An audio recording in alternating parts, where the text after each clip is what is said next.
The streaks are available on hardware 3. Pull over, okay. It says pull over instead of curbside. And if I press on it,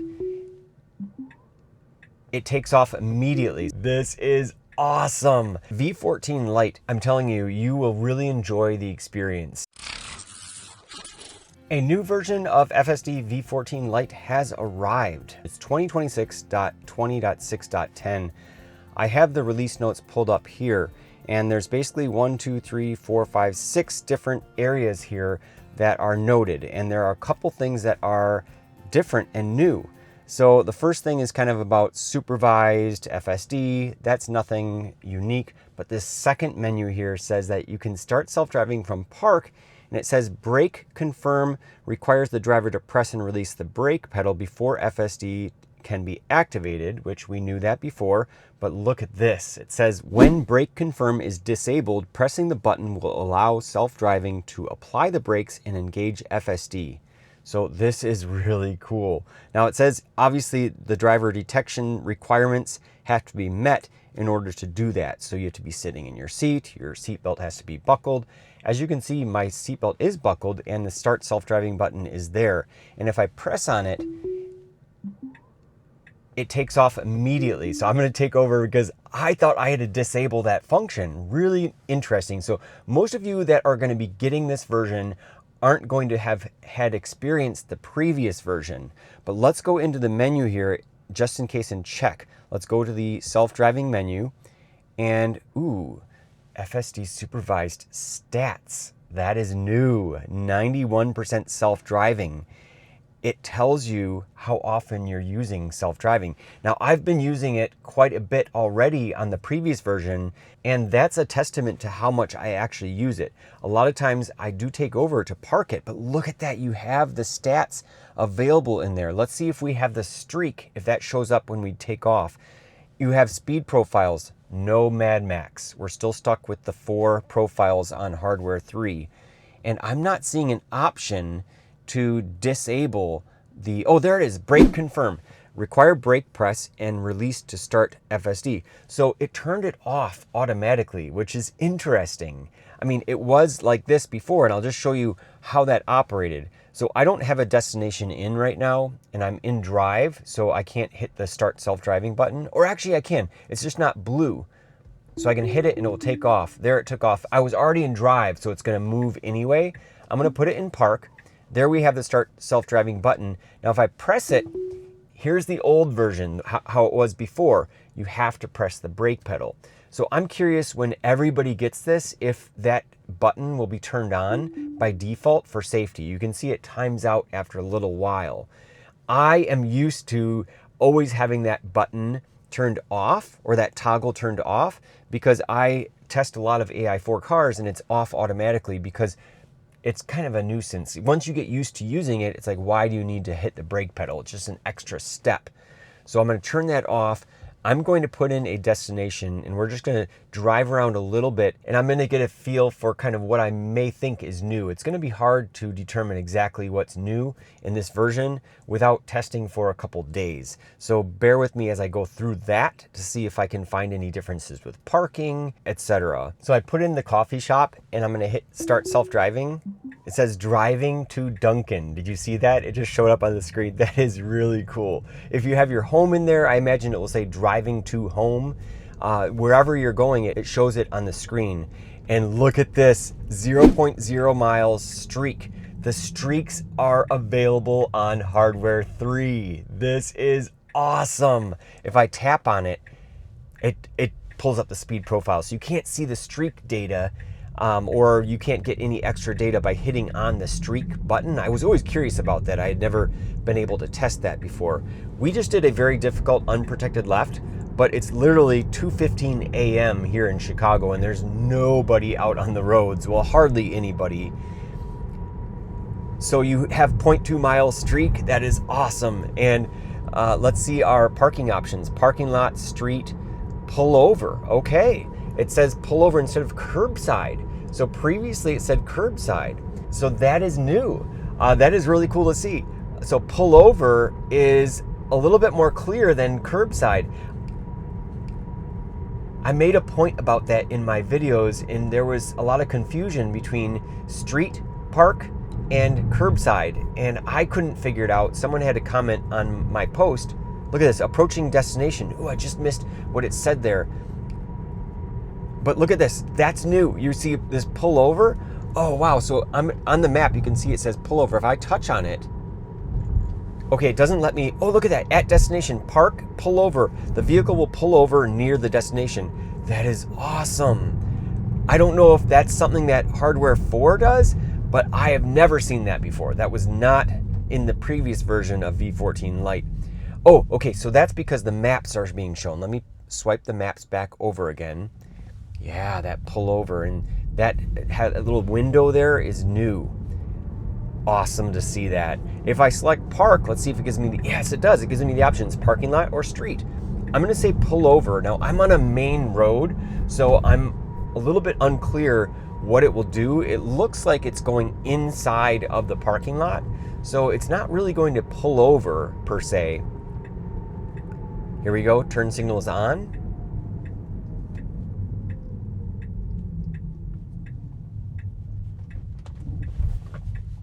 Slowed down really nicely to get in here, and I'm curious if it goes into a parking spot right now. Let's see what happens here. Okay, it just stopped. It didn't pull into a parking space at all. So one thing, if you don't like where it parks, you can basically put in the exact same destination and hit the start self-driving button, and it will attempt to go to that exact same location. So instead of pull over this time, I'm going to hit start self-driving, and immediately I'm going to change it to park. Here it says driving to Duncan. I'm going to say park, and we'll say parking lot. Let's see what it does. It's kind of going around here.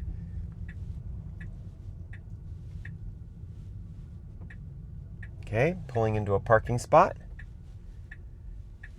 This is a nice, it's right in between the lines. Very well done. That was, I'm gonna have to show you. I'm gonna get out of the car and show you how well it parked here. A little bit tight on the right. Could have been a little bit more centered, but that's not bad. I mean, I would have supposed that if another car was there, it probably would have parked more evenly in the spot. The next test I'm going to do is to see if I can find out if the bug with the turn signal has been resolved. Previously, the blinker would turn on and then right back off again, pause, and then it would just like hiccup. It would basically go and then wait and wait. And it was anticipating a turn coming up that wasn't quite at the intersection you were at. So it was just very confusing for the person behind you. So I basically set, I'll show you here, I set a destination like shortly after this intersection, which has a red light. So we'll see if it has that issue still. And I love the fact that I don't have to hit the brake pedal anymore. Start self-driving. Look at that, immediately goes into reverse. That is so great. Oh, that feels so polished.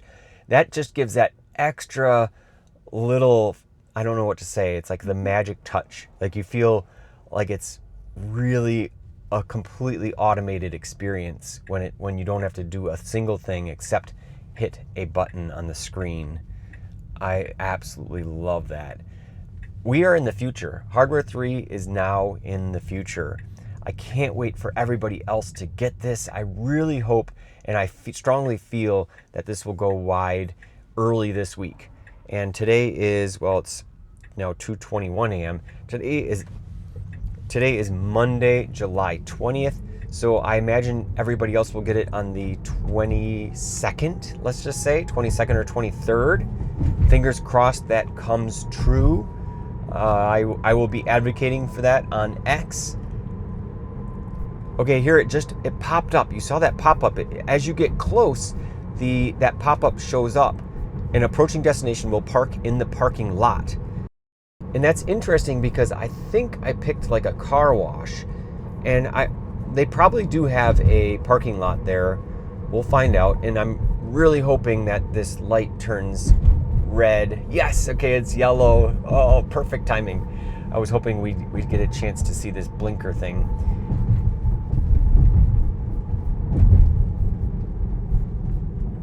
Okay, slowing down. Come on, don't use the turn signal yet. It's too early to use the turn signal. It's not doing it. Okay, that's a good sign. That's a really good sign. That's promising, guys. Park, oh my gosh, there's so much stuff to test here. But V14 Lite, I'm telling you, you will really enjoy the experience. Now, some people were asking about the parking, especially in parking lots. How accurate is it? Does it do a good job? Is it more of like a party trick? How useful is it? Will you be able to actually use it? That's a really good question. It depends on how particular you are about parking your car. So I know for me, when I first got my Tesla in 2019, I didn't want anybody to open their door and hit my brand new car. So I would park far away from other people. So you might have to play some games with the parking if you really are particular about where you want it to park. But here, I mean, we did specify parking lot, so let's see what it does here. Should find a spot. We'll see how well it parks between the lines. Oh, it's backing up, okay. The lines are very faded. It's hard to see them. Not doing the best job, I'll be honest. So this is an example. So let's say you don't want to break your streak. Well, after it parks itself, like I said, you basically put in the same destination and hit the start self-driving, and it should circle around or move forward or backward to park in another spot. So let's just put that to the test here right now. I will navigate to the exact same spot, and you can see the travel distance is basically the same, and we'll hit start self-driving. We'll see if it just goes forward, maybe even. Ooh, where's it going?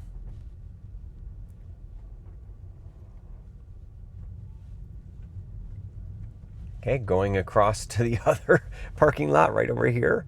Not exactly where the pin is. So you get the idea. Like, you can play some games with this. It's probably going to park now in the adjacent lot. Okay, here we go. I should have gotten out, by the way, to take a picture. But I think you saw there with the previous one, just with the reverse camera, what it was showing there. Do we have other options with the cameras? Let's see.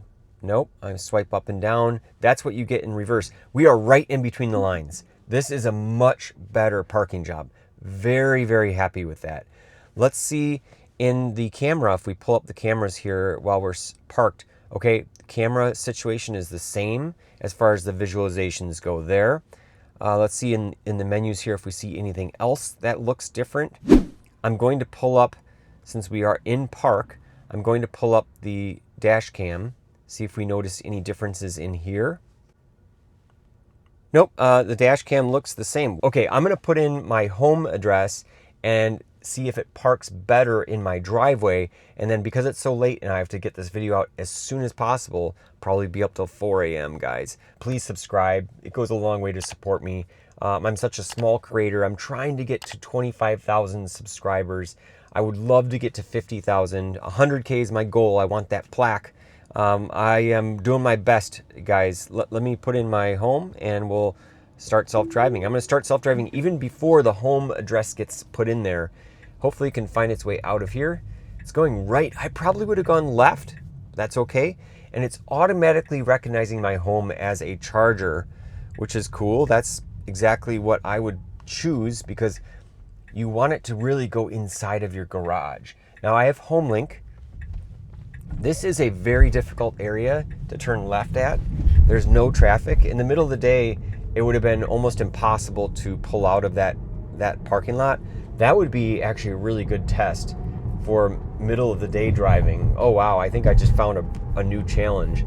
I mean, that would be extremely hard because this is a very busy road, and as you saw when we got out on the road, the left turn lanes were right there, and you basically had to go over 2 left turn lanes to get into the straight only.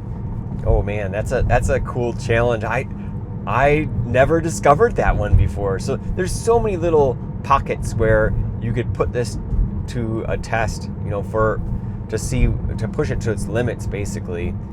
A lot of interesting edge cases on this busy, busy road. There's the Tesla dealer.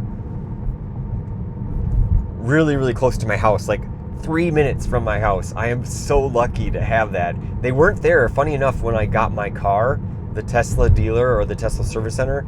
They used to be able to, you used to accept deliveries at that service center, but now it's just purely a service center. So you go there for repairs and whatnot.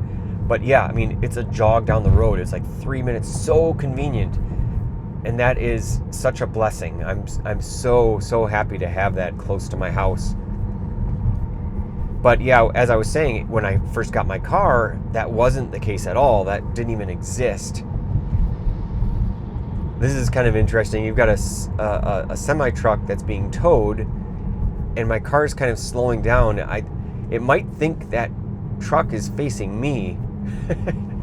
Okay, now it's showing this up. I don't think it's going to try to go past him unless it saw the speed limit. Oh, we're in Sloth. How did we get in Sloth? Okay, it must start out in Sloth, or I probably selected Sloth earlier. I'm bumping it back up to Hurry. That is the way that I normally drive. I'm going to swipe over here and just make it full screen so you guys can see the visualizations a little bit better. Yeah, Sloth mode basically will go the speed limit and no faster than the speed limit. And if you're very particular about speed limits, Sloth is the mode to use. I tend to go faster than the average driver, so for me, Hurry is the sweet spot. But yeah, this visualization with the P symbol showing up at your destination, we are basically on par with version 14. This is really phenomenal to see. Let's see if it actually goes in to my garage. The home link didn't activate. Okay, it's just going to park here. Same as before, which is fine. I'd be really surprised if it was able to kind of maneuver between these vehicles. And I parked these cars in a particular configuration for a reason. I have a work vehicle. My daughter just turned 16, so she has a vehicle. My wife has a vehicle, and I have a vehicle. It's a family of 5, and really we don't need 4 vehicles. I wish more of them were electric cars, because I'll never ever go back to a gas car. But my workplace doesn't offer electric cars, unfortunately. And I don't know if I'd be able to drive a car other than a Tesla, just because I'm so spoiled with the self-driving. It's such a convenience, and it's extremely powerful, and it increases the safety. Anyway, I'm going to close this out and get to editing so I can publish this as soon as possible. Again, consider subscribing. Thank you so much for watching, and until the next one, have a great day.